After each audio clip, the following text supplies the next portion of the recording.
The first thing Talbot noticed was the silence. She had served aboard warships. For 11 years, she had heard the hum of engines in deep space, the clicking of Sarathi mandibles in crowded mess, the low vibration of weapons charging before battle. She knew what a ship sounded like when it was alive, and she knew, with a certainty that sat cold and heavy in her chest, that the silence pressing against the hull of the pale silence was not natural. It was the silence of something listening. She stood at her station on the intelligence deck, her forearms moving across the data panels in front of her. The screen showed nothing unusual: star charts, radiation readings, gravitational maps of the region ahead. Everything was normal. Everything was fine when, and yet Talv could not shake the feeling that they had already made a terrible mistake. The pale silence was a Sarathi Dominion reconnaissance cruiser, one of the finest ships in the fleet. It was long and dark, shaped like a blade. Built for speed and stealth, it carried a crew of 412, all of them loyal soldiers of the High Matriarchy. It was escorted by 6 smaller warships that flew in tight formation around it, like protective insects guarding their queen. Together, they made up the 3rd Deep Reconnaissance Group, and they had been sent to the edge of known space to do something that no one in the galaxy did anymore. They had been sent to probe human space. Talvik pulled up the mission briefing on her screen for the 20th time that day. The orders had come directly from the High Matriarchy, sealed with the mark of the Supreme Mother herself. The language was formal and cold, the way all Sarathi military orders were written, but Talv could read the hunger between the lines. Dominion was growing. In the last galactic cycle, it had consumed 17 starfaring civilizations, absorbing their worlds, their resources, their people. The Sarathi were not cruel about it. They were simply efficient. They saw the galaxy as a garden and themselves as the gardeners. Everything that grew in the garden either served the garden or was pulled out by the roots, but there was a part of the garden that the Sarathi had never touched, a region of the spiral arm that sat quiet and still, surrounded by warning buoys that broadcast in 12,000 languages. Human space soul claimed territory. The United Earth Nations and their colonies. Offers spread across a modest but well-defended stretch of stars. The Matriarchy wanted to know if the humans were as dangerous as everyone said, and if they were not, the Matriarchy wanted to know how quickly they could be consumed. Talv closed the briefing and opened her intelligence files instead.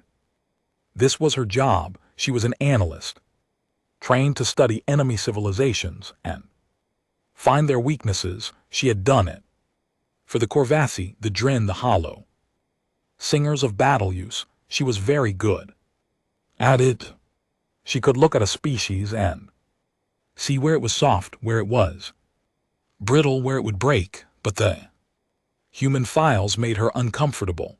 It was not what the files contained, it was what they did not contain. There were thousands of pages of data on human biology, their history, their culture, their political structure. In they, Sarathi had been gathering intelligence on humanity for over a century, but when it came to their military capabilities, the files became thin, uncertain, full of estimates and guesses and phrases, like believed to possess and unconfirmed.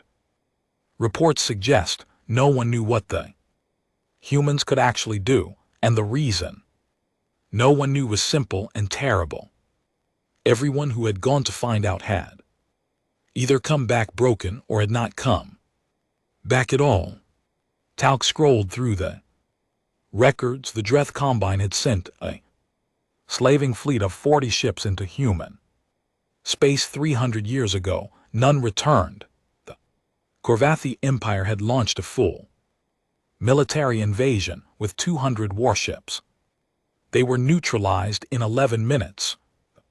Bright Chorus, a hive mind species that had terrorized an entire galactic sector, now had attempted to infiltrate human space with a bioship the size of a small moon. It was found 3 weeks later, drifting in open space, completely hollow, every living cell inside it dead, and those were just the ones that had been documented. There were rumors of others, pirates who had strayed too close, smugglers who had ignored the warnings, research vessels that had gotten curious, all gone, all silent. The galactic community had a name for the region around human space. They called it the Quiet, in the unspoken rule of the galaxy, the one thing that every species from the elder races to the youngest space-faring civilization agreed on was simple: you do not enter the Quiet. Talvik understood this. She had studied it, she had written reports about it, and when she had been assigned to this mission, she had gone to Fleet Commonral and said respectfully but firmly that this was a mistake. Israel had not listened. The commandant was on the bridge now, standing at the center of the command platform with her 6 legs planted wide and her thorax held high. She was old for a Sarathi warrior, her carapace scarred and dark with age, but her eyes were sharp and her mandibles were strong.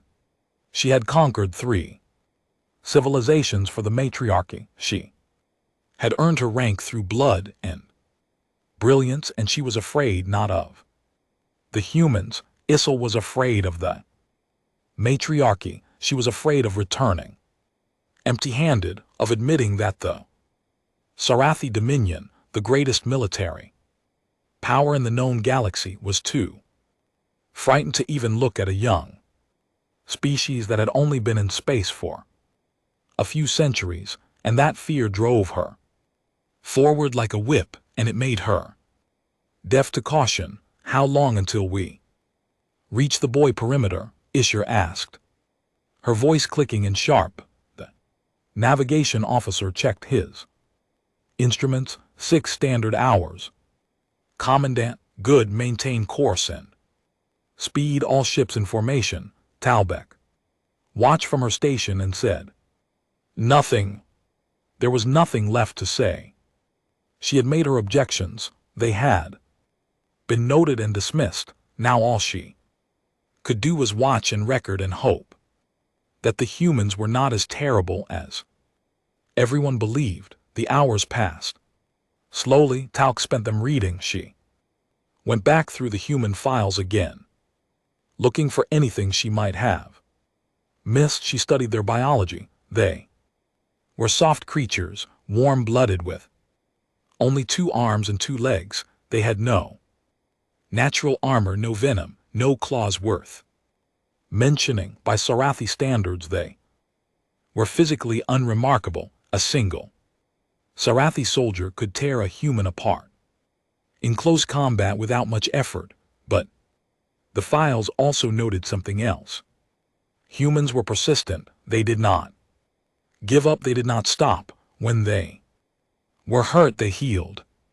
When they were knocked down, they stood up again. They had evolved on a world that was actively trying to kill them, a planet of earthquakes and volcanoes and predators and disease, and they had not just survived, they had conquered it completely. Every ocean, every mountain, every desert, every frozen wasteland.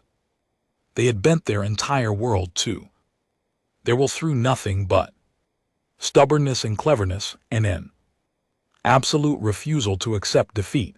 And then they had looked up at the stars and decided to do the same thing. Malevk found that unsettling. The Sarathi were strong because they were many, because they bred fast and fought hard and overwhelmed their enemies with numbers and coordination, but humans were strong for a different reason. They were strong because they simply refused to be weak. Commandant, the sensor officer said. Suddenly we are approaching the boy. Perimeter, the bridge went quiet. Every officer looked up from their station.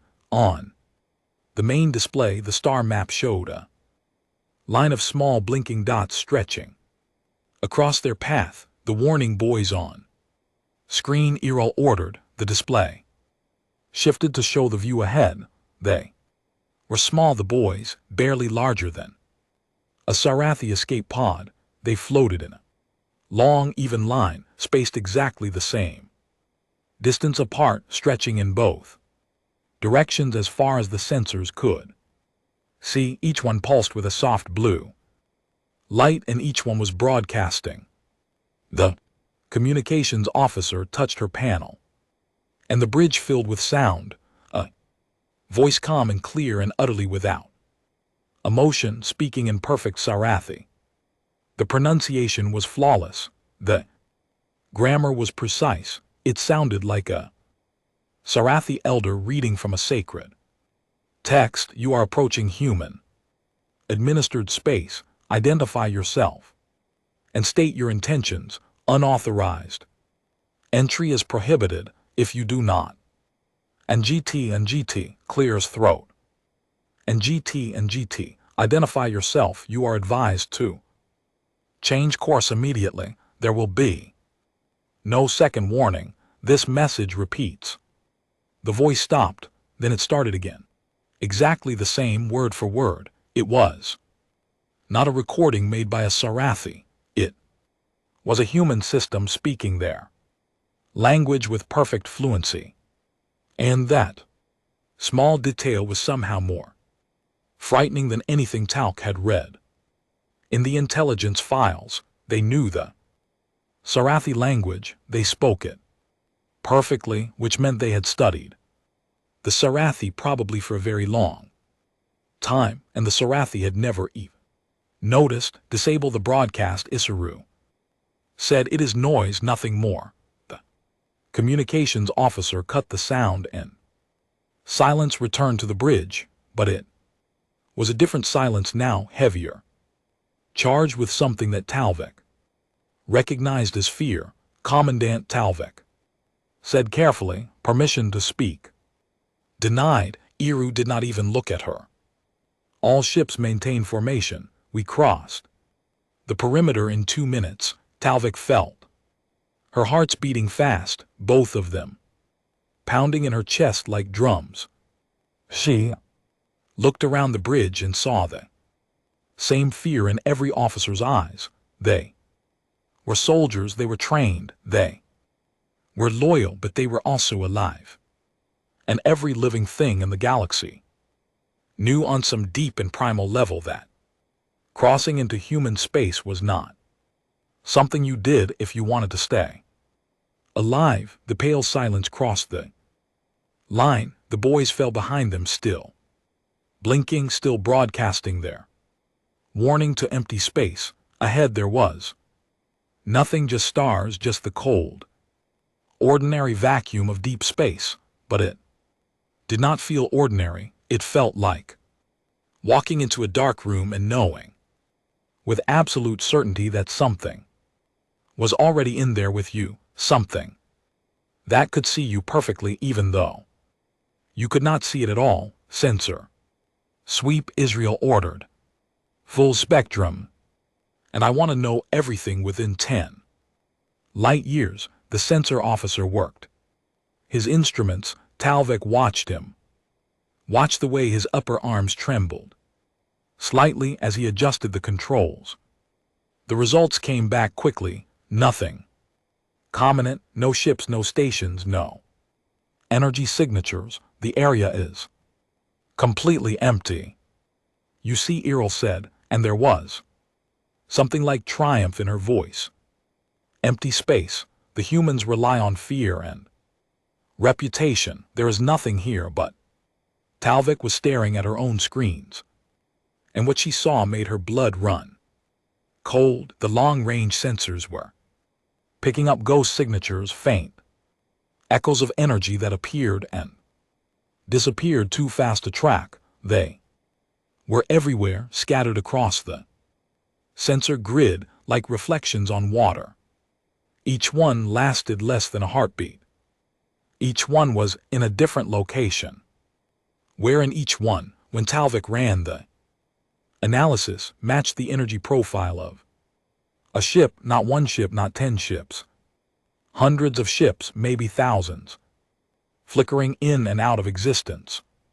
Around them like shadows, watching from dimensions that the Sarathi sensors could barely detect. They were surrounded. They had been surrounded from the moment they crossed the perimeter, maybe from before. Common Dant, Talbek said, and this time she did not ask for permission. You need to see this. Israel turned, irritation on her face, but before she could speak, every light on the bridge flickered just for a moment, just long enough to notice. And in that moment of darkness, every screen on every station displayed the same thing, 2 words written in the Sarathi military script that was used only for classified communications, in a script that no alien species should have been able to access. The word said, "You were warned." Then the lights came back and the screens returned to normal, and the bridge of the pale silence was filled with the sound of 400 hearts beating very, very fast. Yestral stared at the screens, her mandibles opened and closed for the first time since Talk had known her. The commandant had nothing to say. The silence pressed in around them, heavy and patient and vast, and the pale silence flew deeper into human space, carrying its crew towards something that none of them understood, and all of them feared.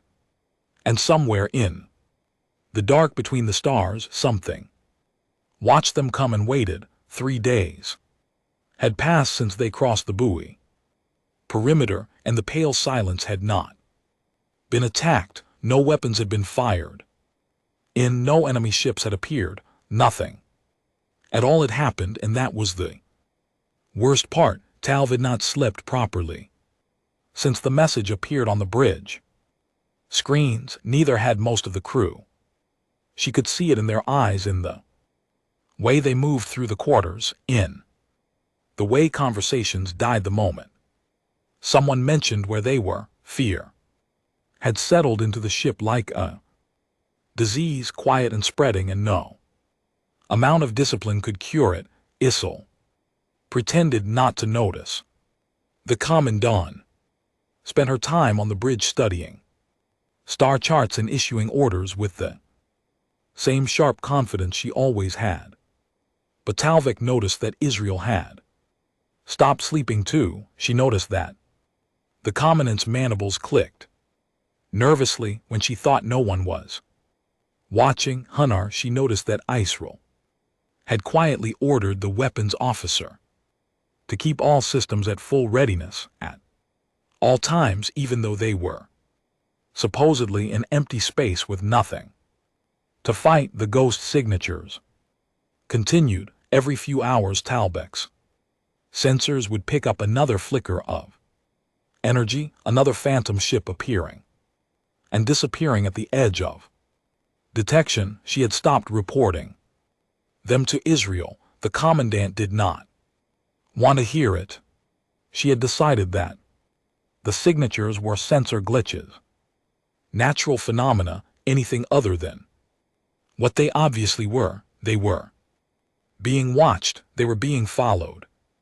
And whatever was following them was making sure they knew it. On the morning of the 4th day, the sensor officer called Talvik to the bridge. His voice was strange when he spoke through the communicator. Not afraid, all right.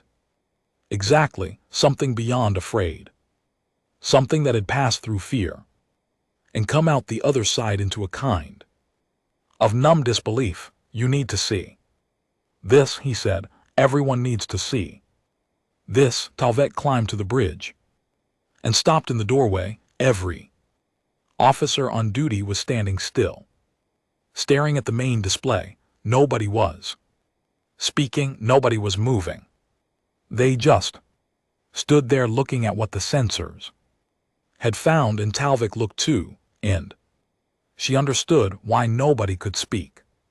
Ships, hundreds of ships filling the space ahead of them like a forest of dead trees. They drifted in the vacuum, dark and cold and silent. Some were enormous, the size of small moons, their hulls scarred and torn. Others were smaller, frigate-sized vessels that had been twisted and broken into shapes that no longer made sense. They came in every design, every style, every material.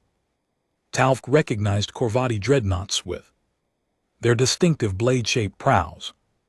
She saw Dreth combined slave ships there, cargo bays blown open and empty. She saw vessels from species she could not identify, designs she had never seen before, ships from civilizations that had been erased so completely from the galaxy that not even their name survived. The graveyard, she had read about it in the classified files, the ones that the matriarchy had marked as unconfirmed intelligence, rumors from deep space traders and frightened diplomats, a place where the humans kept the remains of every fleet that had ever crossed into their space uninvited. Monument and a warning floating in the dark for anyone foolish enough to come looking. The rumors were true, and the reality was worse than any of the stories. And how many? Yes, her voice was steady, but Talbot could hear the strain beneath it. The commandant was holding herself together through pure willpower. Over 600 vessels confirmed, the censor officer said, scattered across an area of approximately 2 cubic light hours. Some of them are very old, centuries old. Others are more recent. He paused. Commandant, some of them are Sarathi. The bridge went very still. What? Yes, said 3 vessels. Sarathi design, military configuration. They match the profile of the Long Watch squadron that disappeared in this region 90 years ago, the one that was officially listed as lost to a navigational error. Talvik remembered the Long Watch. Every Sarathi child learned about it. 30 brave soldiers who had ventured into the unknown, and Clear's throat never returned. From the matriarchy had told the people that they were lost to the dangers of deep space, that it was a tragedy, that their sacrifice would not be forgotten, but the truth, the real truth, was floating right there in front of them, dark and dead among the ruins of 100 other foolish expeditions. The matriarchy had lied. They had known what happened to the Long Watch. They had known, and they had sent Isru and the Third Deep Reconnaissance Group. Anyway, Talvik looked at Errol and saw the same realization in the commandant's eyes. The matriarchy had not sent them to gather intelligence. They had sent them to test whether the humans were still paying attention. They were bait, nothing more.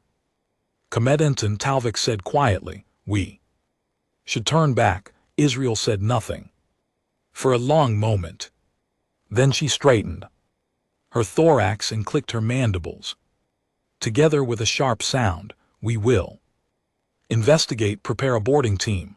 I want to know what happened to those ships. Talvik wanted to argue. She wanted to scream, but she was a soldier, and soldiers followed orders. So she assembled a team of 12 and took a shuttle across the dark space between the pale silence and the nearest Derelict, they chose a Corvi dreadnought, one of the larger vessels in the field.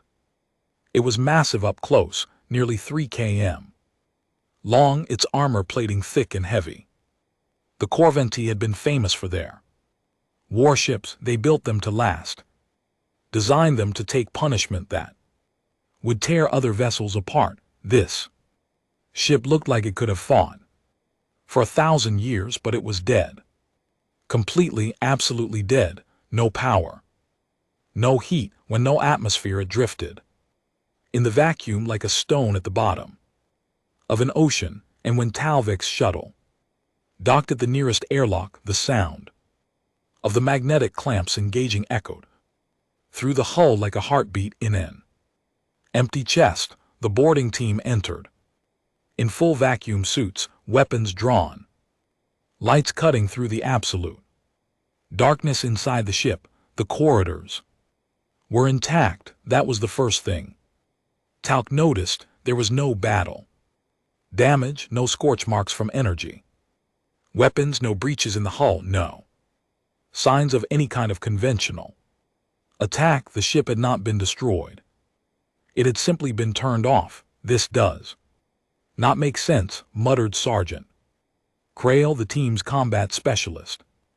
He was a big Sarathi, heavily armored with scars across his carapace from a dozen campaigns. He was not easily frightened, but his voice was tight and uncertain as he swept his weapon light across the empty corridor. Where is the damage?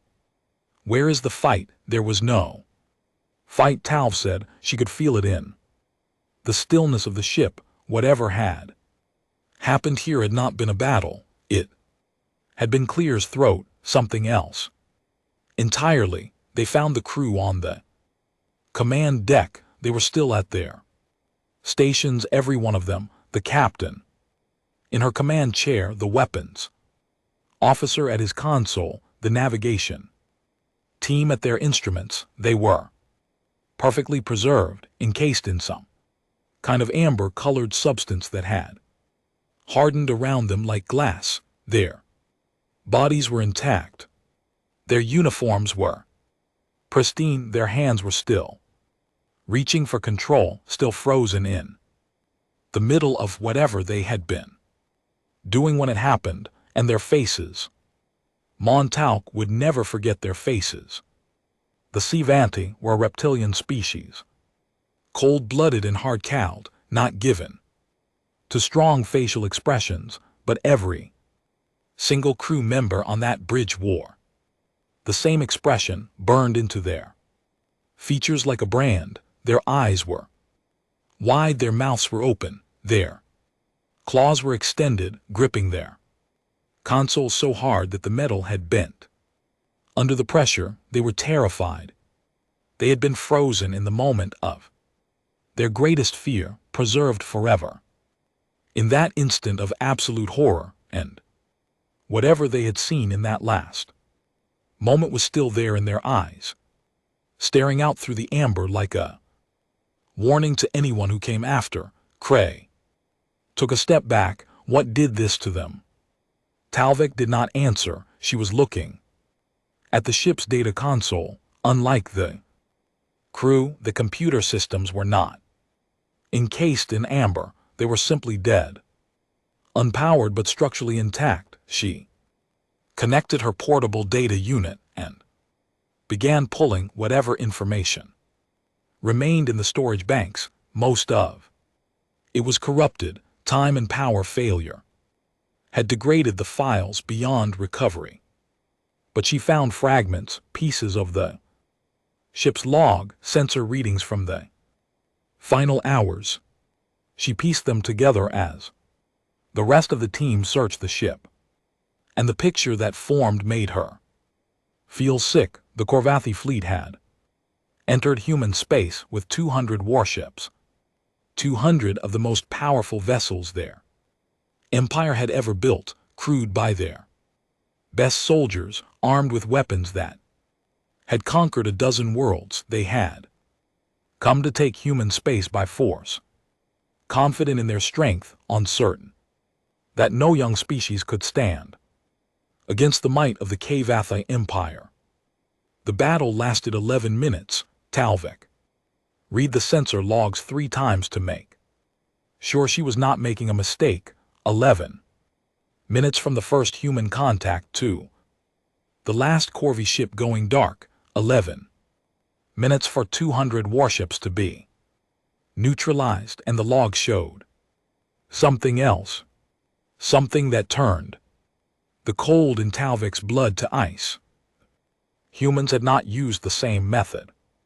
Twice, each ship had been disabled in a different way. Some had their power systems shut down remotely, as if the humans had reached inside and simply flipped a switch. Others had their weapons dismantled at the molecular level, the components dissolving into dust while the rest of the ship remained untouched. Others had been wrapped in fields that stopped all movement, under freezing everything aboard in an instant. Every method was tailored to the specific ship. Every approach was designed for that particular vessel's systems, that particular crew's physiology. The humans had not just beaten the Corvati fleet. They had studied each ship individually, understood it completely, and then taken it apart with the precision of a surgeon removing a diseased organ. This was not warfare. This was something beyond warfare. This was a species that had turned defense into an art form so advanced that it did not even look like fighting anymore. It looked like a natural disaster. It looked like the universe itself had decided that the Corvati fleet should stop existing, and the universe had made it so. Talvik downloaded everything she could and ordered the team back to the shuttle. They moved quickly through the dark corridors, their lights bouncing off the walls, their breathing loud in their helmets. Nobody spoke. Nobody needed to. They had all seen the same thing, and they all understood the same truth. The humans did not fight wars. They ended them completely, instantly, and with a precision that suggested they had been planning for each specific enemy long before that enemy even decided to attack. Back on the pale silence, Talk presented her findings to Ishur. She laid out the data clearly and carefully. The graveyard, the Corvathi logs, the 11 minutes, the tailored methods. She explained what it all meant, and she watched the commandant's face as the reality of their situation settled over her like a shroud. We need to leave, Talvik said. Common, there is nothing to gain here. The humans are beyond anything we can challenge. The matriarchy must be told the truth. Israel was quiet for a long time. She stood at the viewport of her private quarters, looking out at the field of dead ships, and Talk could see the war happening behind her eyes. Pride against fear, duty against survival. The common Dant was a warrior born and bred, and every instinct she had told her to stand her ground, to push forward, to never show weakness. But she was also intelligent, and she had seen the evidence. If we return empty-handed, Israel said slowly, the matriarchy will have us executed. You know this. If we continue forward, Talvik replied, the humans will not need to execute us. We will simply stop existing. Israel turned from the viewport. Her eyes were hard. Her mandibles clicked once, twice, 3 times. Then she straightened and walked past Talvik toward the bridge. All ships, she ordered, continue on course.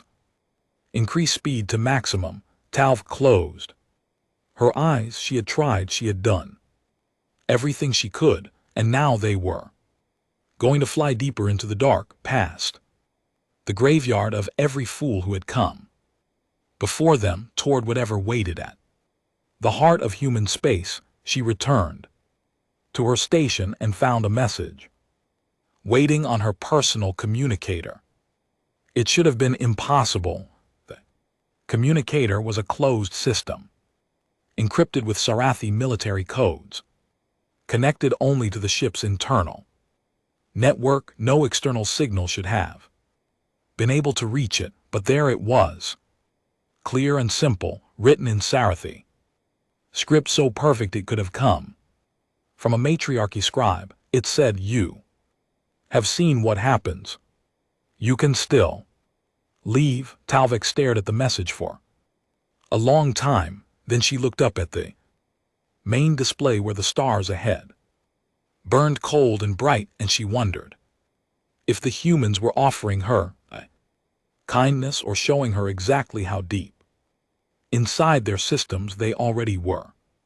She wondered if there was any difference. The pale silence flew on, and the dead ships of the graveyard fell away behind them, and the silence ahead grew deeper and wider and more absolute. In Talvik, Uran sat at her station and waited for whatever came next, because there was nothing else she could do. The humans had given their warning, they had shown the evidence, they had even offered a way out, and the Sarathi, because they were proud and because they were afraid of the wrong things, had chosen to keep going. Somewhere in the darkness the silence shifted, not louder, not softer, just different, patient in a new way, as if something vast and invisible had taken a slow breath and was now very carefully beginning to pay attention. Long before the Sarathi dominion existed, long before the Korvathi built their first warship or the Dree Combine took their first slave, humanity made first contact with the galaxy. It did not go well. Year was 2089 by the human calendar. Colony ship called the New Dawn had settled on a green and gentle world in a system the humans named Kuran after one of their ancient myths about the passage between life and death. It was a small colony, barely 10,000 people, farmers, scientists, teachers, children. They had traveled for decades through the void to find a new home, and they had found one. And for 3 years they lived there in peace and built something beautiful. Then the Dreth Combine came. The Dreth were slavers. That was their entire economy, their entire culture, their entire reason for existing. They moved through the galaxy like a plague, falling on weaker species and taking everything. Their ships arrived in the Karan system without warning, blocked all communications, and landed troops on the surface before the colonists even understood what was happening. What followed was documented in the Dree's own records, because the Dree were proud of their work and kept detailed accounts of every harvest. They separated the colonists by age and health. The strong were taken for labor. The skilled were taken for specialized work. The children were taken for breeding stock, as to be raised in Dree facilities and trained for obedience. The old and the sick, those who had no economic value, were processed. That was the word the Dreth used, processed. It meant something that Talbek did not want to think about too carefully. The colony of Karen was emptied in 6 hours. 10,000 human lives scattered across Dreth space like seeds thrown into a fire. The buildings were stripped for materials. The gardens were burned. The New Dawn, the ship that had carried those people across the stars to their new home, was cut apart for scrap metal. Earth did not learn what had happened for almost a year. Communications were slow in those early days, and the Dreth had destroyed the colony's relay stations. When the next supply ship arrived and found nothing but ash and empty buildings, and the Humans did not understand at first. They thought it was a natural disaster, an accident, a disease. Then they found the Dreth records, the Dreth in there. Arrogance had not bothered to hide what they had done. They had logged the harvest of the Karen colony the same way. They logged every other harvest, and those logs were transmitted through their communication networks without any encryption, because who would care? The humans were a small, weak, newly space-faring species. They had no allies. They had no fleet. They had nothing. Earth received the Dreth logs and read them and understood exactly what had been done to 10,000 of their people, and something changed in the human species. That day, something fundamental and permanent and terrible. The grief came. First, a grief so vast and so deep that it touched every human alive on every world, in every station and ship and habitat. 10,000 names read aloud on every broadcast channel, 10,000 faces shown on every screen. The humans mourned their dead the way they did. Everything completely and without restraint, and the galaxy, which was not paying much attention to the small species on the edge of the spiral arm, did not notice the mourning or what came after it. What came after it was the rage, not the hot, burning, reckless rage that consumed other species when they were wronged. Human rage was different. It was cold. It was patient. It was the rage of a species that had spent its entire evolutionary history being hunted by things bigger and faster and stronger than itself, and had survived not by being more powerful, but by being more determined, more clever, more willing to endure. The humans did not immediately build a war fleet and charge into Dreth space for revenge. That was what the Dreth expected. If they expected anything at all, that was what most species would have done. Instead, the humans went quiet for 50 years. Humanity turned inward. They sealed their borders. They stopped exploring. They stopped trading.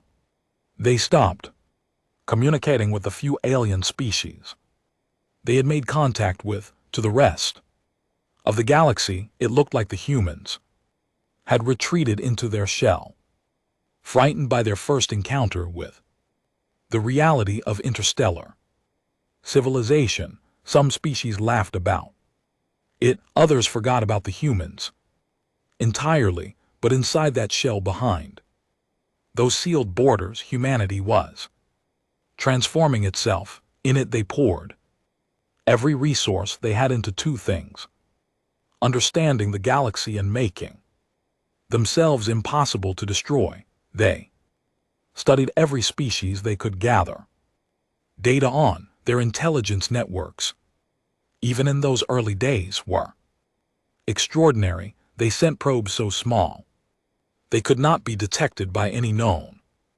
sensor technology. They intercepted communications. They mapped the political structures and military capabilities and cultural weaknesses of every civilization within 1,000 light years, and they built weapons that did not look like weapons. They built defenses that did not look like defenses. They built systems so advanced that even the elder races, species that had been traveling between stars for millions of years, would later look at them with something close to awe. 50 years after Karen, could the Dree Combine send another fleet to human space, expecting to find more easy prey? The fleet was never heard from again. Not a single ship returned. Not a single signal escaped. The Dreth sent scouts to investigate, and those scouts disappeared. 2. They sent a full armada, the largest military force they had ever assembled, and that armada vanished as completely and as silently as smoke and Wind, the Dreth Combine collapsed with it. A decade, not because the humans attacked them, the humans never attacked anyone. The Dreth collapsed because they could not replace the ships and soldiers they had lost, and because the rest of the galaxy, seeing what had happened, began to wonder if the humans might come for them next and stop doing business with the Dree out of pure self-preservation. But the humans did not come for anyone. They stayed behind their borders. They put up their warning buoys, and they published a single document transmitted on every frequency, in every language they had learned, which they called the Carrion Doctrine. Talvik had read the doctrine many times. She had it memorized. It was short, clear, and absolute. All beings are welcome in human space who come in peace and announce themselves. Those who enter uninvited will receive one warning. Those who continue after the warning will be classified as an existential threat to the human species. There will be no proportional response to an existential threat. There will be only the complete elimination of the threat. 4 rules, simple enough for a child to understand, and behind those 4 rules, the entire weight of a species that had decided collectively and permanently that what happened at Corinne would never happen again, not to their people, not to anyone under their protection, not ever. The galaxy learned to respect the doctrine, not because they admired it, but because they feared it. The warning buoys broadcast in 12,000 languages because the humans had taken the time to learn 12,000 languages.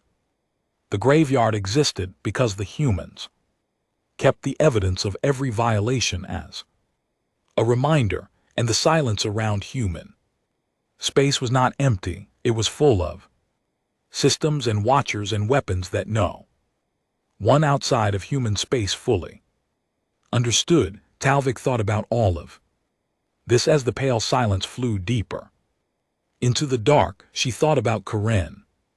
She thought about the 10,000 people who had been taken from their homes and broken apart for profit. She thought about the cold, patient, unstoppable rage that had followed, and she thought about how the Sarathi Dominion, in its hunger and its pride, had decided to poke that rage with a stick. She was in her quarters when the ship's systems began to fail. It started small. Lights in the corridor outside her door flickered, then the environmental controls in her section reset themselves, dropping the temperature by several degrees before returning to normal. Then her personal terminal shut down and restarted on its own, and when it came back online, there was a file on her desktop that she had not put there. It was a crew manifest, her crew manifest, every name on the pale silence, with their rank, their posting, their home world, their family connections.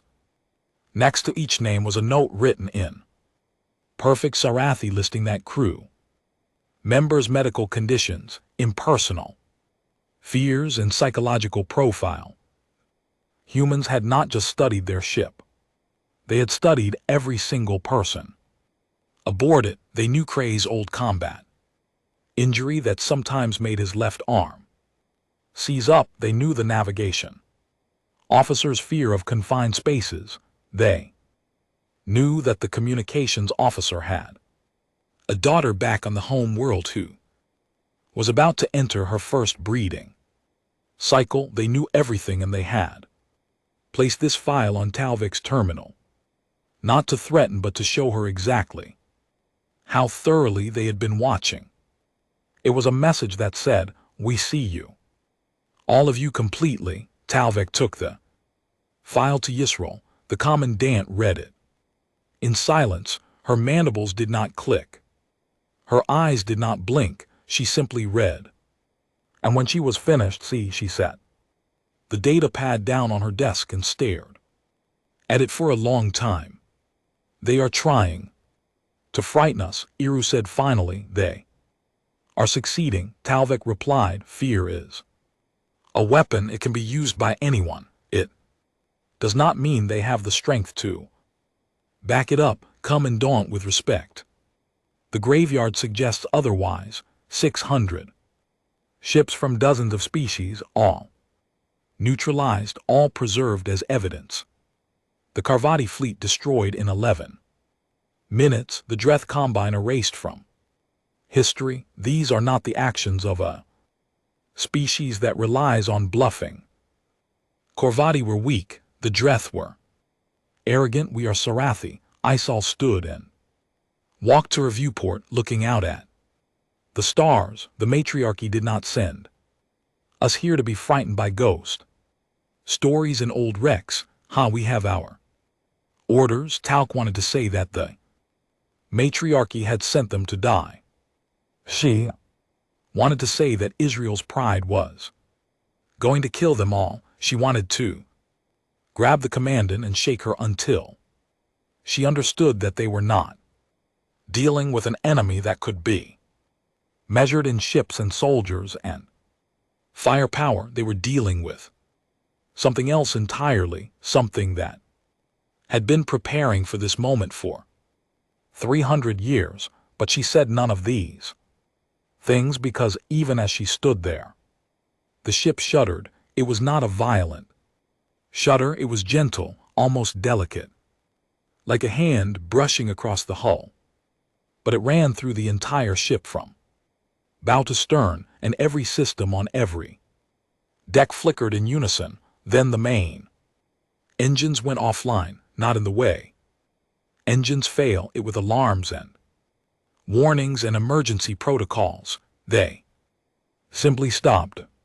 One moment the pale silence was moving under its own power, and the next it was drifting, carried forward by momentum alone. The backup systems activated automatically, but they were running at half capacity, and the ship's AUI reported something that should have been impossible. The engine shutdown had been initiated from within the ship's own systems. The command codes used were Sarathi military codes, current and valid, but they had not been entered by anyone aboard. Something outside the ship had reached into their most secure systems and used their own codes to turn their engines off. Then the weapons went dark, then the shields, then the communications array. One by one, system by system, the pale silence was being dismantled from the inside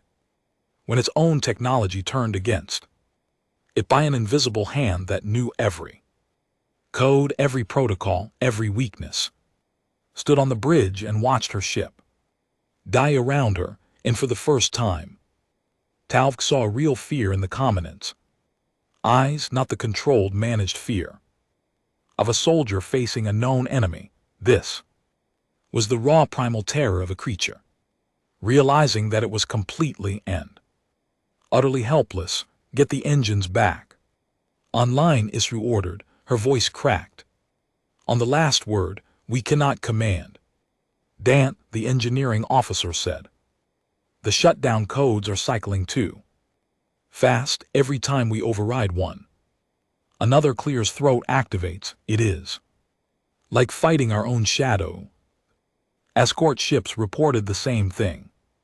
Every vessel in the fleet was experiencing the same systematic shutdown. The humans were inside all of them, who had been inside all of them, perhaps from the very beginning. Then the lights on the bridge went out, and in the darkness a single screen activated. It showed text written in the formal diplomatic script of the Sarathi High Matriarchy, the same sacred calligraphy that was used only for communications between the Supreme Mother and her closest advisors. The text said, "Your systems now belong to us. Your weapons are offline. Your engines are disabled. Your communications are blocked. You are not in danger. Your crew will not be harmed, but you need to understand something very clearly. Everything that is happening to your ship right now, we could have done the moment you crossed the buoy perimeter. We waited because we wanted to give you every chance to turn back on your own. You did not take those chances. So now we will show you what happens next. Continue forward and you will meet us face to face. We strongly suggest you reconsider, but the choice, as always, is yours. The message faded. The lights came back on, and slowly, one by one, the ship systems restarted. Engines, weapons, shields, communications. Everything returned to full function as if nothing had happened. It had been a demonstration, a gentle one, a reminder that the humans could take everything away whenever they wanted, and that the only reason the Sarathi fleet still existed was because the humans had chosen to allow it. Issel stood in the center of the bridge, surrounded by her frightened officers, and Talv could see the commandant's mind working behind her eyes. The pride was still there, the stubbornness, the refusal to yield, but there was something else now, something that Talib recognized because she felt it herself, the understanding that they were not the hunters here. They never had been. From the moment they had crossed the buoy perimeter, they had been walking into a trap so vast and so patient that they could not even see its edges. And the thing that had set the trap was not angry, it was not cruel, it was simply waiting with infinite patience and absolute certainty for them to make their choice. Israel turned to Talvik. Their eyes met. Common, Talvik said softly, please. Israel's mandibles worked silently. Then the commandant straightened, turned to the navigation officer, and gave her order: full speed ahead, set course for the nearest human colony world. The bridge was silent. Talvik felt something inside her break, quietly and cleanly, only like a bone snapping under too much weight. Commandant, she said one last time, they will not warn us again. Issel, she said, and the pale silence flew on. The stars changed. Talvik noticed it, first as a feeling, a subtle shift in the quality of the space around them, as if the vacuum itself had become denser, heavier, more aware. Then she checked her instruments and saw that the feeling was not her imagination. The fabric of space in this region had been altered, modified, engineered with a precision that made the Saratha's best scientists look like children drawing pictures in sand. They had entered the inner threshold of human space. The buffer zone was behind them. The graveyard was behind them. The warnings were behind them. Ahead lay the worlds where humans actually lived, one out of the colonies and stations and habitats of a species that had turned its own corner of the galaxy into something that no one fully understood. And then the trap closed. It happened without sound, without drama, without any of the spectacle that the Sarathi expected from a military engagement. One moment the pale silence and its escort ships were moving at full speed through normal space, and the next moment they were not moving at all. The engines were still running, the power was still flowing. Every system on the ship reported normal function, but the ship was stationary, fixed in place as absolutely as if it had been welded to the universe itself. The escort ships reported the same thing. Snorts, all 6 of them locked down, frozen, held in place by something that the sensors could not even detect. There was no field, no barrier with no visible force. Space itself had simply decided that the Sarathi fleet could not move, and that was that. Dimensional anchors, Talvik whispered to herself. She had read theories about them in the most speculative human technology assessments, devices that could lock a region of space-time, making it impossible for anything within that region to move, accelerate, or escape. The theories had been classified as unlikely, impossible. Some analysts had said no species in the galaxy had the ability to manipulate space-time at that level. The analysts had been wrong. Israel was on the bridge, gripping her command console with all four arms. She was issuing orders rapidly, her voice sharp and fast, but there was an edge to it now that Talbek had never heard before. Not panic, not yet, but something close. Or the commandant was a warrior who understood physics and tactics and military strategy, and everything that was happening right now existed outside all three of those categories. All weapons target the source of the holding field. Israel ordered. There is no source, Commandant, the weapons officer said.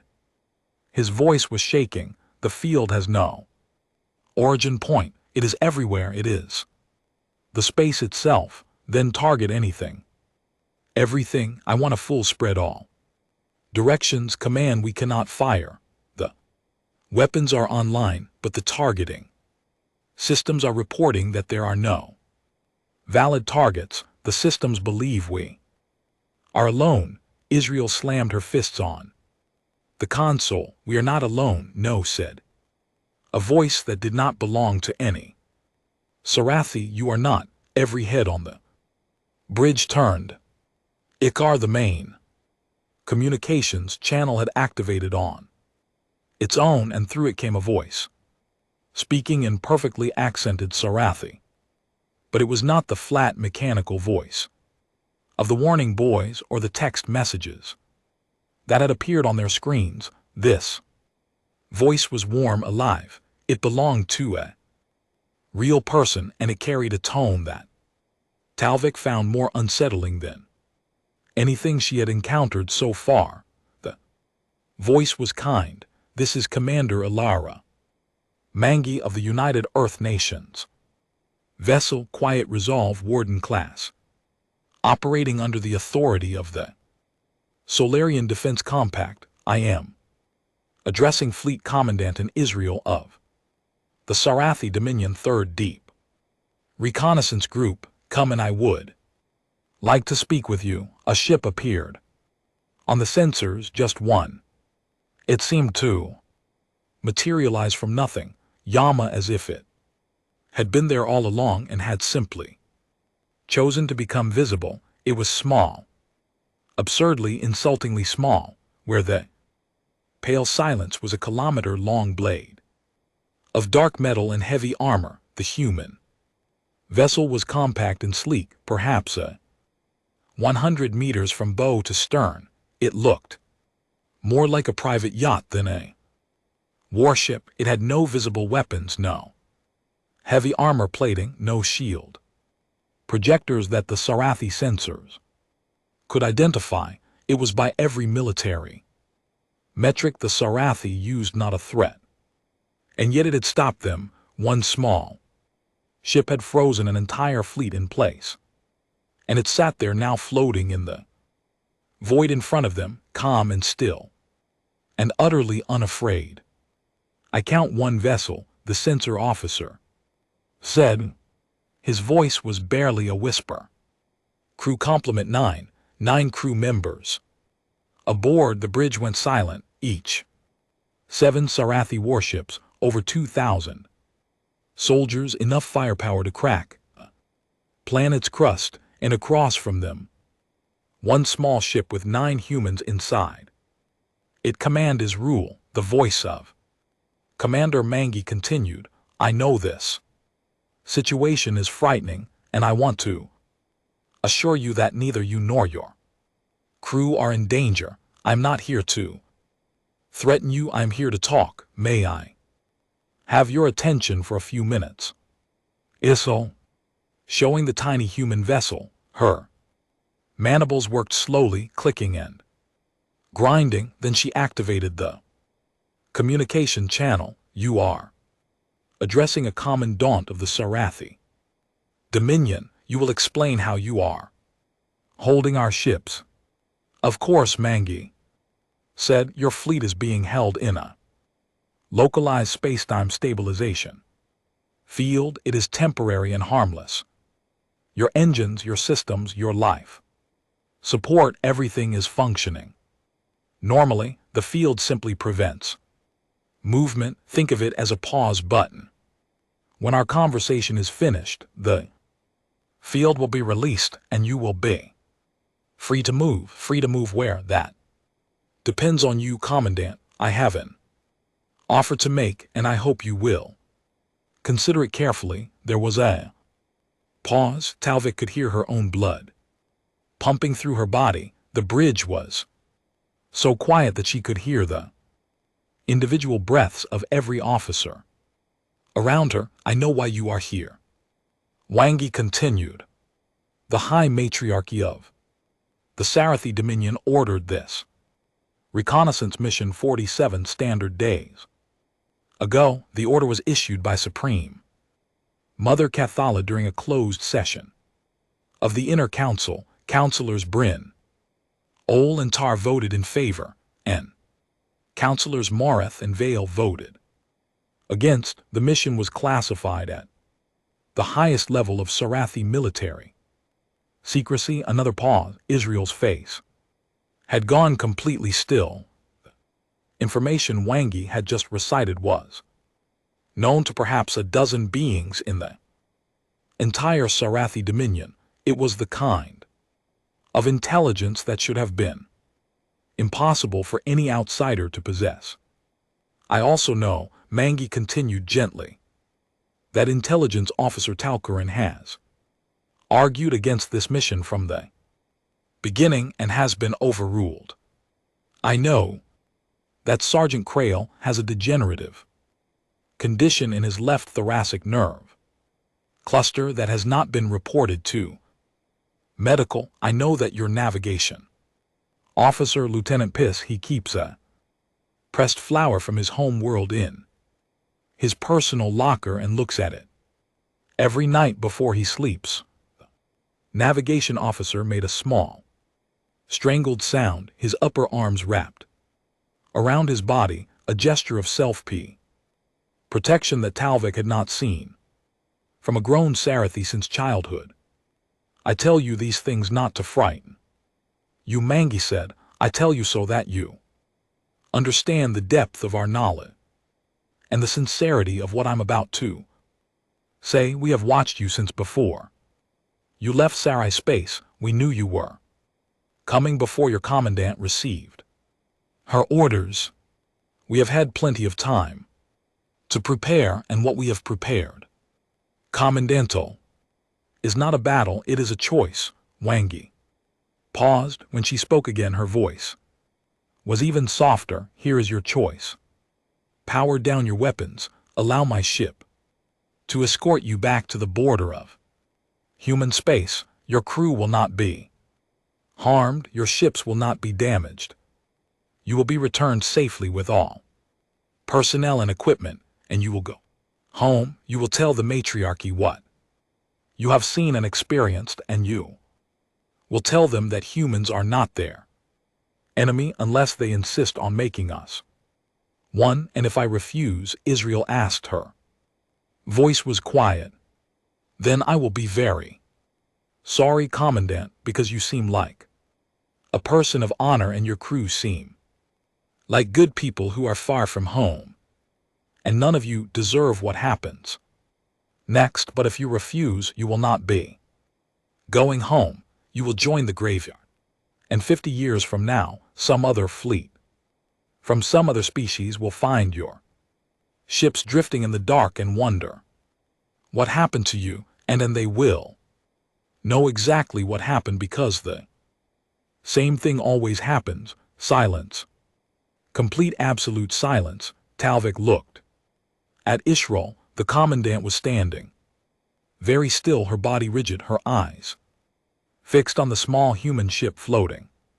Before them the fear was there. Talvik could see it, but so was something else. Something harder and darker. The pride of a Sarathi warrior who had never retreated, the stubbornness of a creature who would rather die than bend.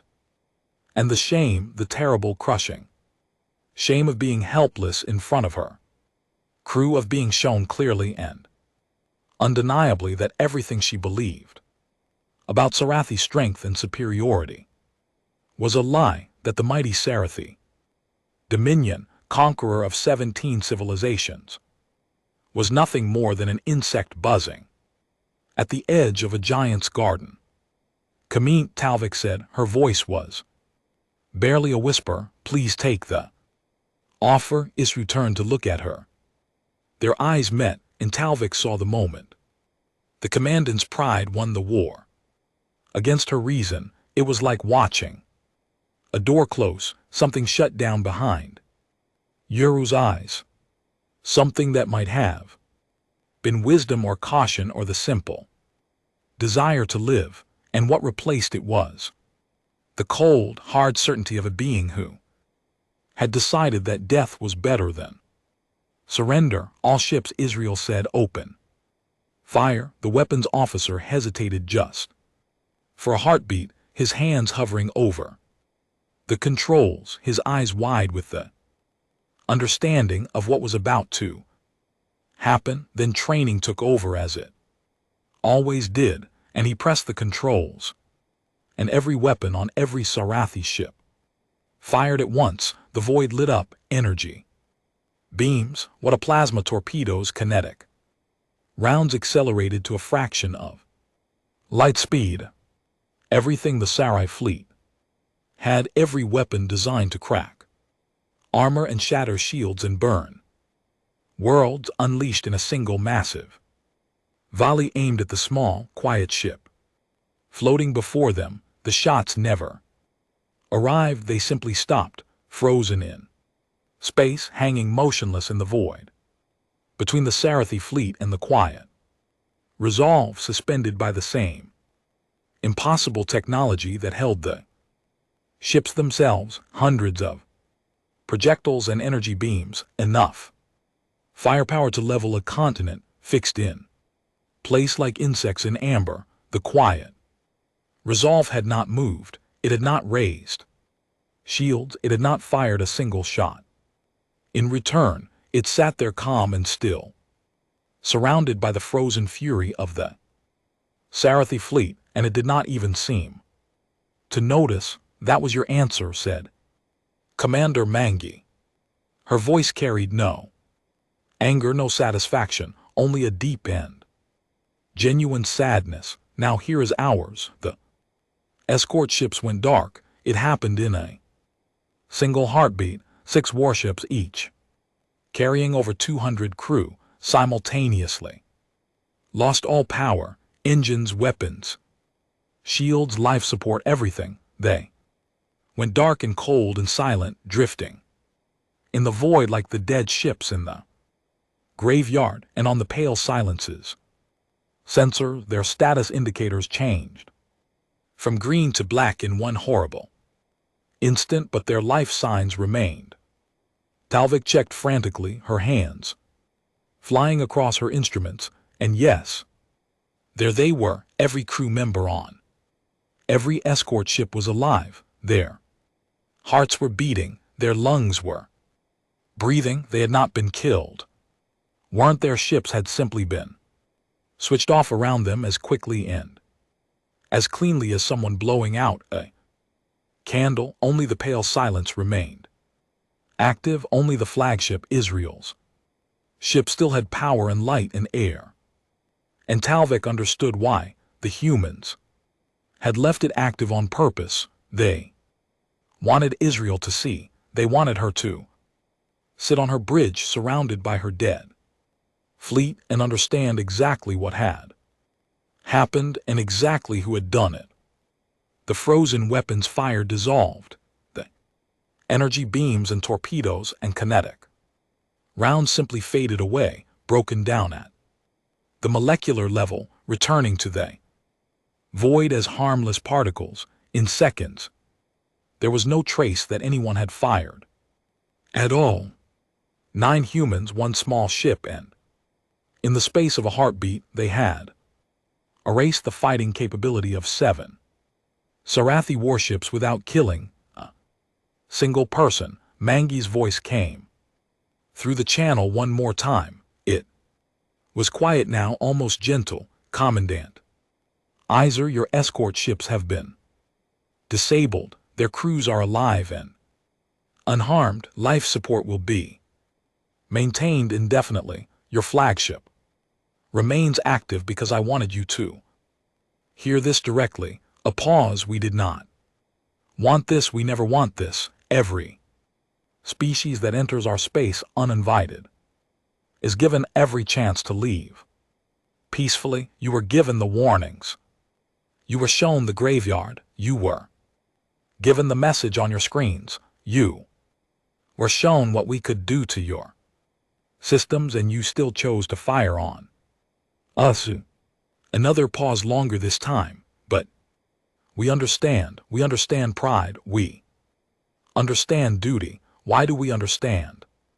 The fear of going home and facing the consequences of failure. We understand these things because we are not so different from you, Commandant. We are just people who built a fence because someone once took everything from us, and we decided that no one would ever do that again. Wanga's voice softened even further. You can still go home. All of you, every single person in your fleet, will be returned to Sarathi space alive.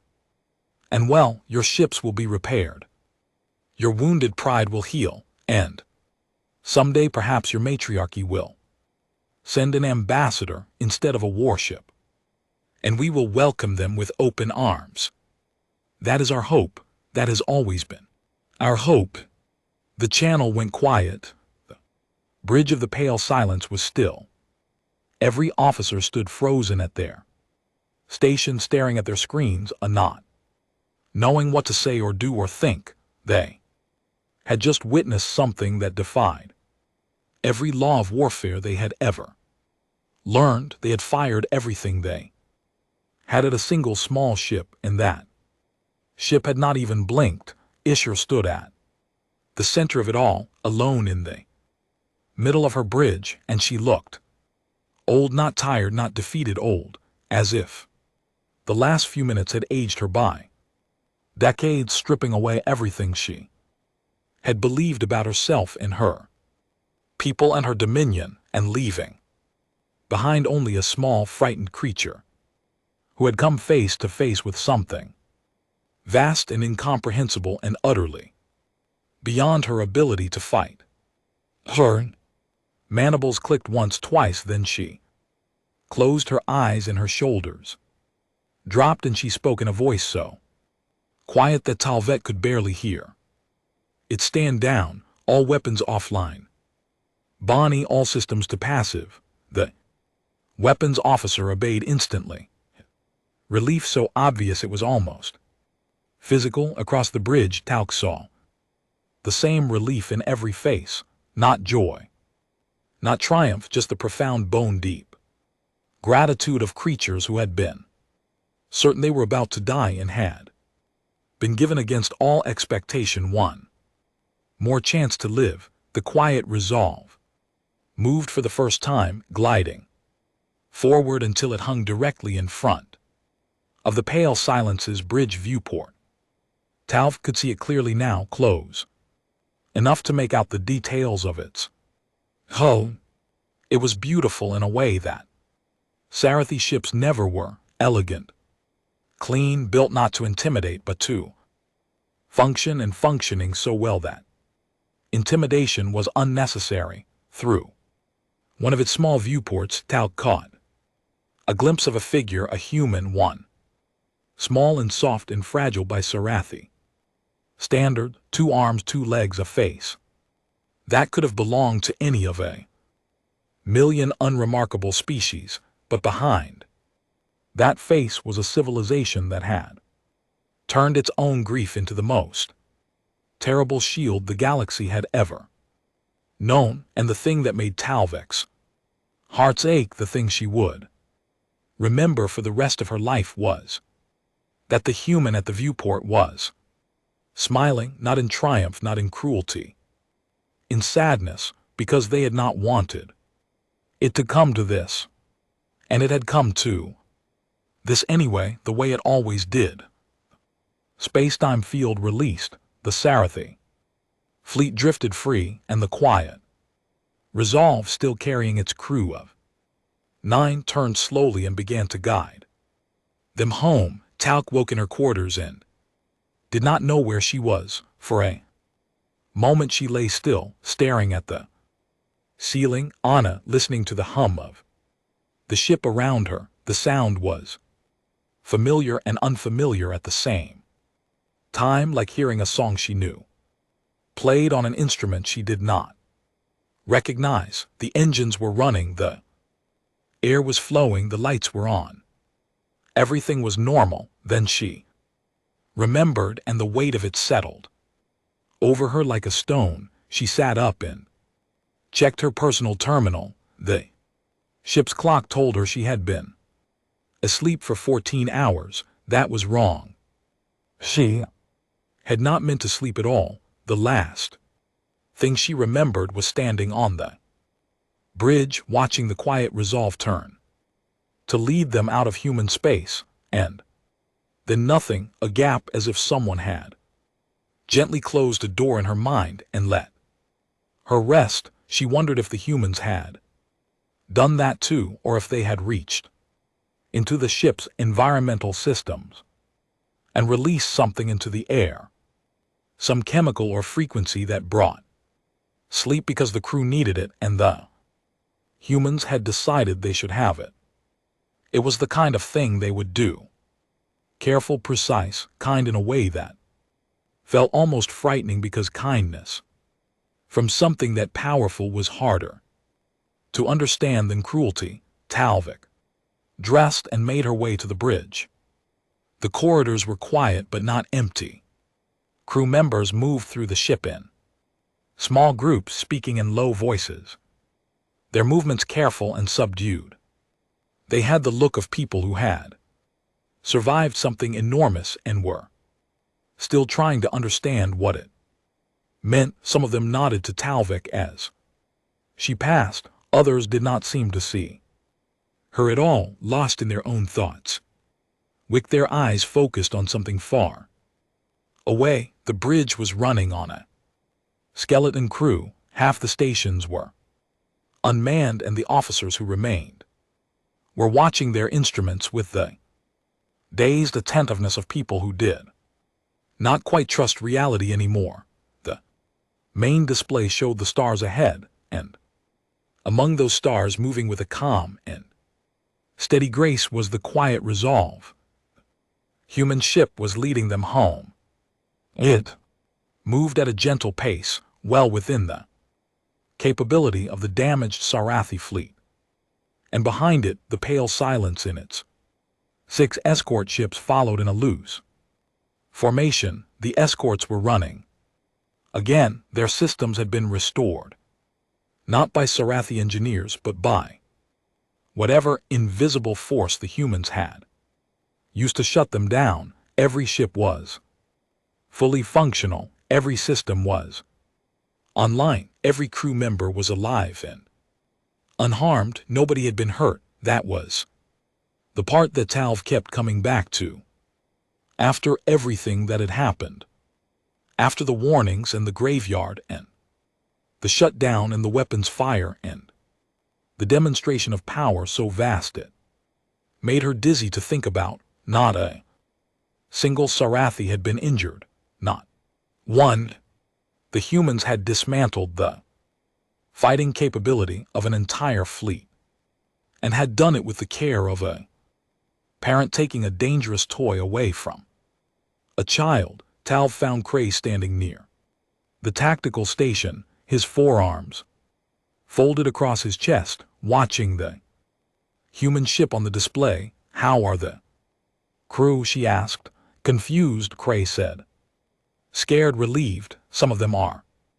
Angry, but they are not sure who to be angry at. He paused. Hi, where's the commandant? I was about to ask you the same thing. She is in her quarters. She has been there since. He gestured vaguely at the display, at the quiet resolve at everything since it ended. She is not taking communications. Talc nodded. She had expected that whatever had broken inside Israel on the bridge, when she had watched her fleet go dark and her weapons dissolve into nothing, it was not something that could be repaired with sleep in a few hours of quiet. She went to the commons quarters. Anyway, the door was unlocked, which surprised her. Israel was a private creature who kept her space sealed and secure at all times. Finding the door open felt like finding a wound that had not been bandaged. Talvik entered carefully and found the commandant standing at the far wall, her back to the door, her body very still. Commandant Issel.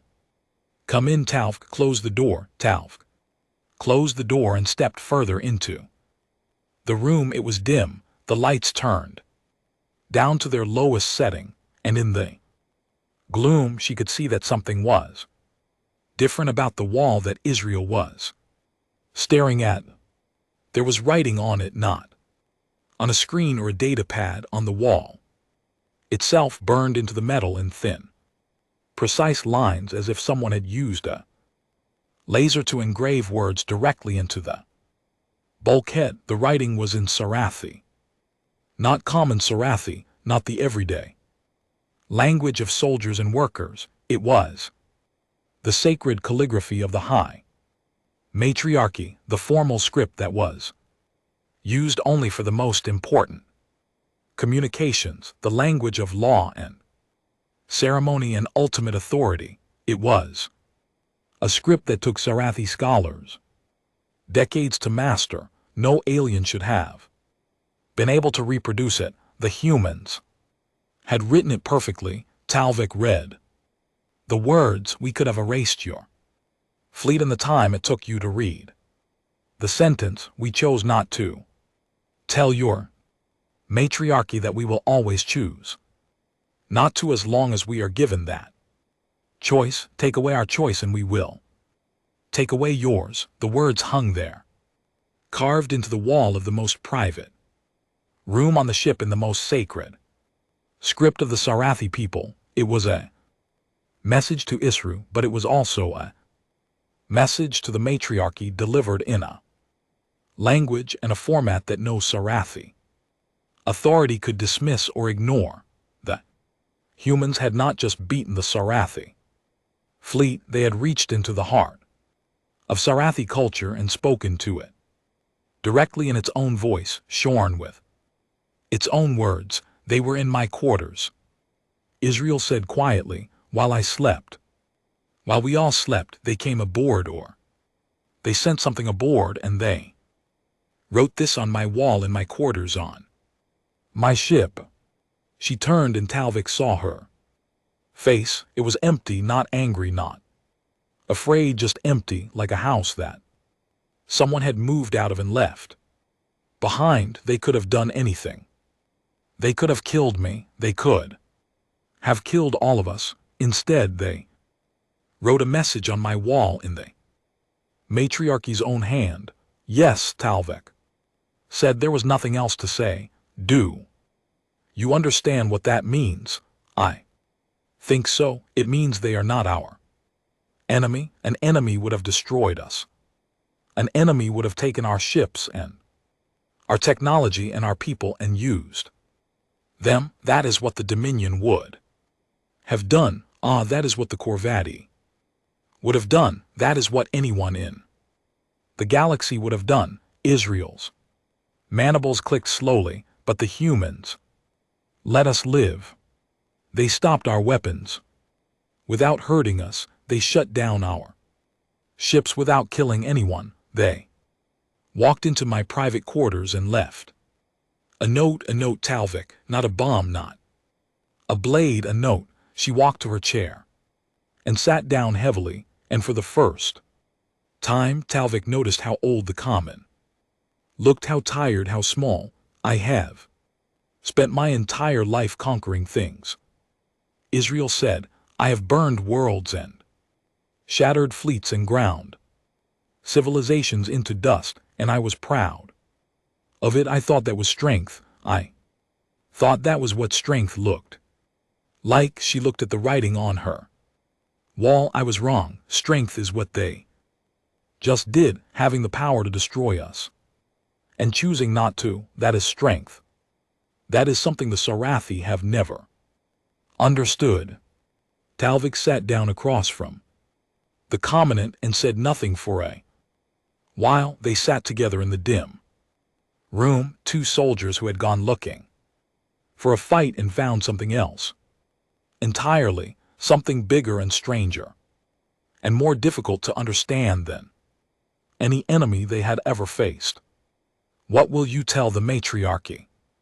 Talvik asked eventually. The truth, Israel said. All of it, the warnings, the graveyard, the demonstration, the message on my wall, everything. And I will tell them that if they send another fleet into human space, every ship in that fleet will join the graveyard, and the Sarathi Dominion will follow the Korvathi and the Dreth into history, not because the humans are monsters, but because the humans made a promise and they keep their promises.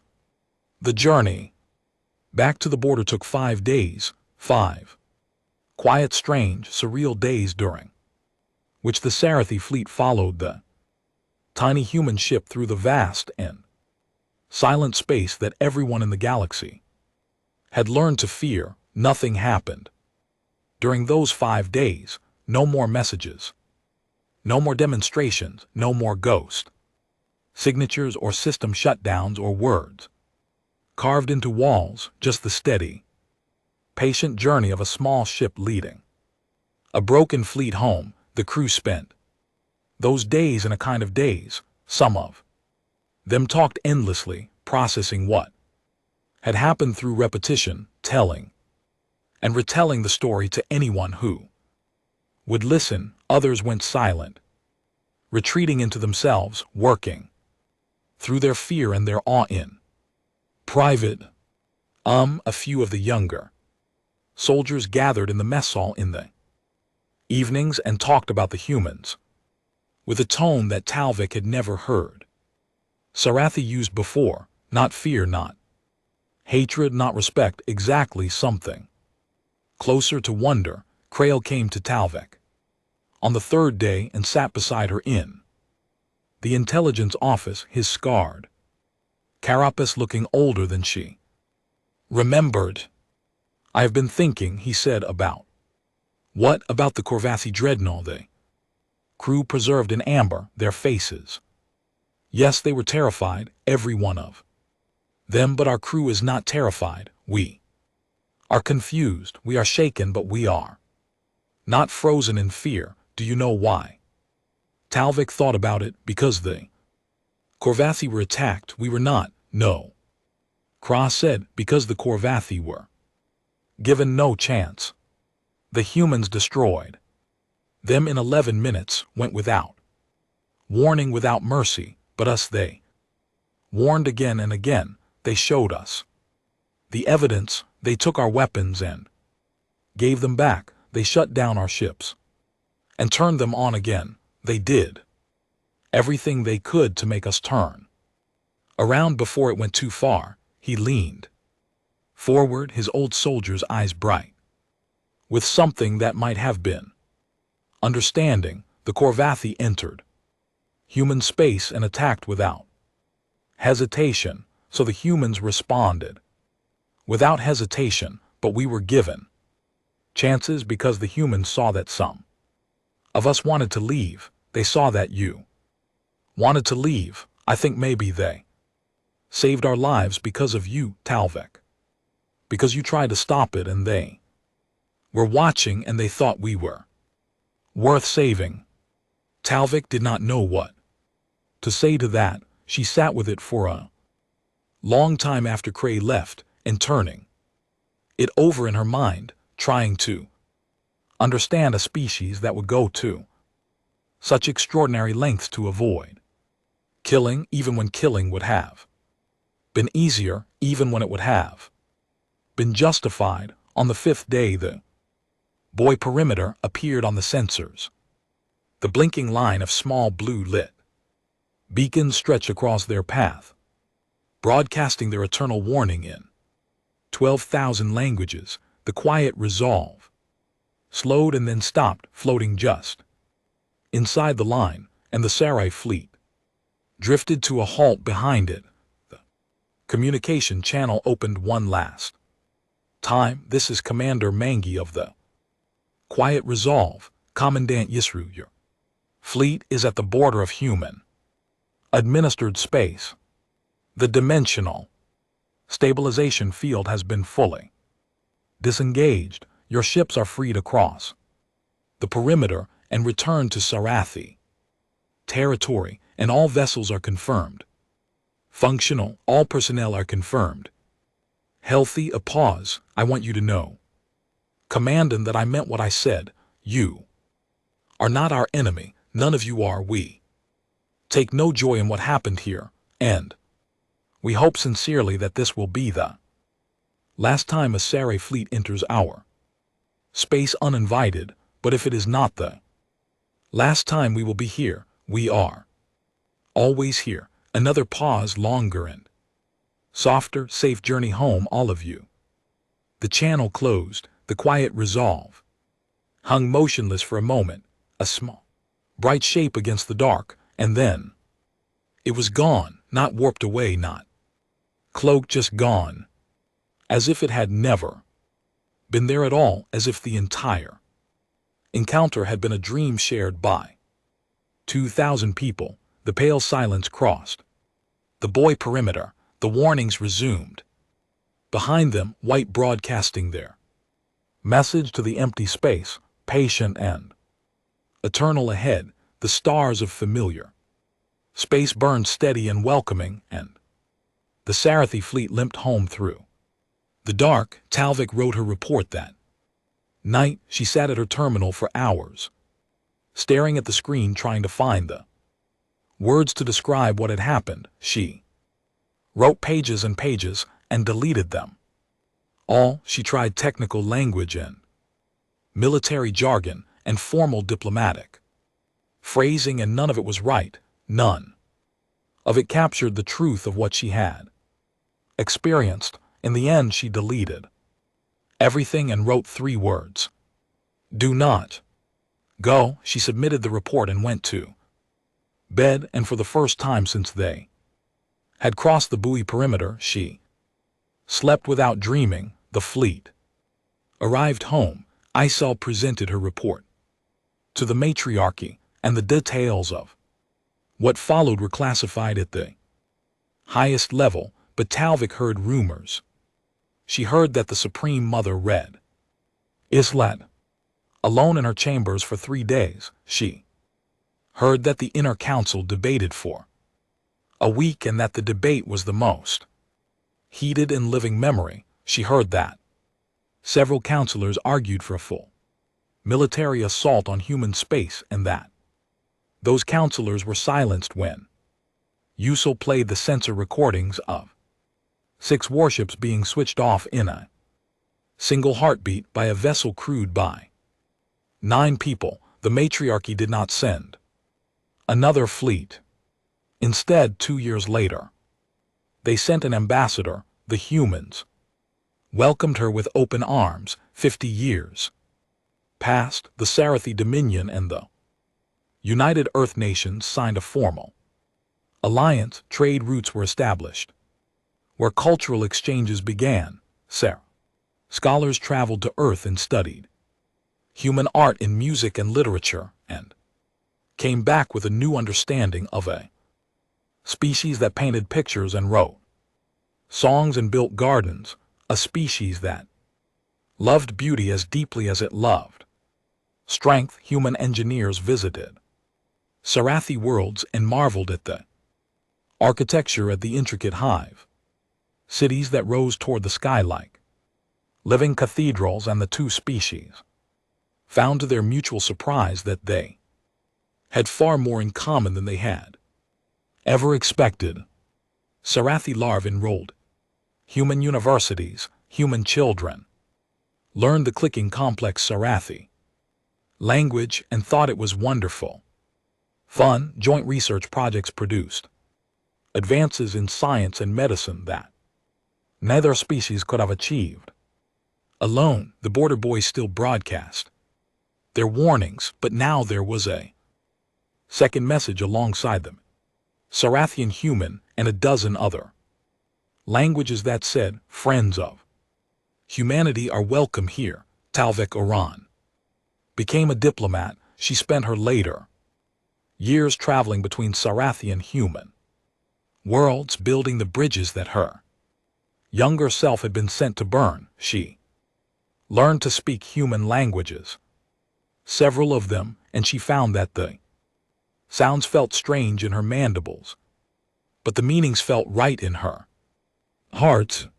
She never forgot the pale silence. She never forgot the graveyard, or the frozen weapons fire, or the message on Israel's wall. She carried those memories with her like scars, and she used them every day to remind herself and everyone around her that peace was not weakness and mercy was not surrender, and the strongest thing a species could do was choose not to destroy something it could easily destroy. Erul retired from military service and spent her final years tending a garden.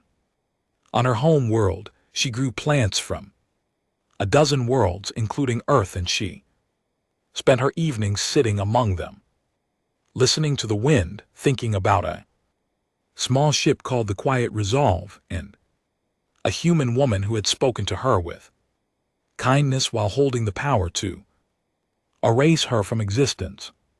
When she died, she was buried in that garden, and Talc planted a human rose on her grave.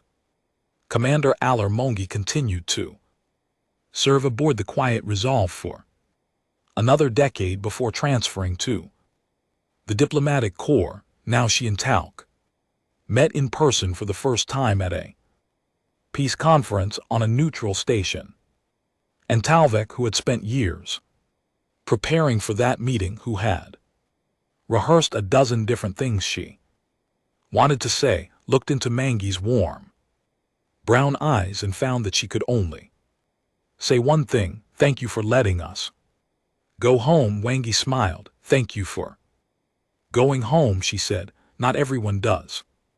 They became friends after that, close friends, the kind of friends who could sit together in comfortable silence and understand each other without speaking, which was appropriate because both of them knew the value of silence better than most. On the last night of Talbek's life many years later, she gave a lecture at the Galactic Assembly. She was very old by then, her carapace thin and pale, her movement slow and careful, but her mind was sharp and her voice was clear. And when she stood at the podium and looked out at the assembled delegates from 100 species, she felt the same thing she had felt on the bridge of the pale silence all those years ago. Not fear, not awe. Understanding. She spoke for an hour. She told the whole story, the warnings, the graveyard, the shutdown, the tiny ship and its crew of 9, the message on the wall, the choice. She told it simply and honestly, without exaggeration or drama, because the truth did not need embellishment. It was big enough on its own. When she finished, a young delegate from a species she did not recognize raised a hand. Ambassador Orion, the young one, said, "You have spent more time with humans than almost any non-human alive. You know them better than most of us ever will, so I must ask, what are the humans really like? Talvik looked at the young delegate. She looked at the assembly. She looked at the vast window behind the podium where the stars burned in the dark, and somewhere among them, in a quiet corner of the spiral arm, the warning boys still blinked their patient blue light. She thought about Mangi's smile. She thought about the human rose growing on Israel's grave. She thought about the Karen colony and the cold, terrible decision that humanity had made.